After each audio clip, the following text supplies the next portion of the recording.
Assalamu alaikum. There is a new method in JavaScript. With the help of that method, we can update the specific index of an array easily.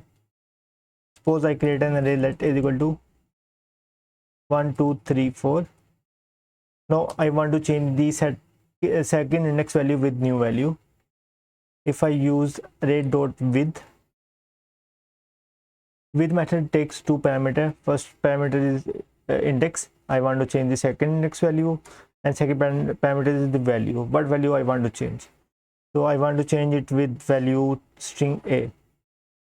Now it will change the second index value with string a and returns a copy of new array.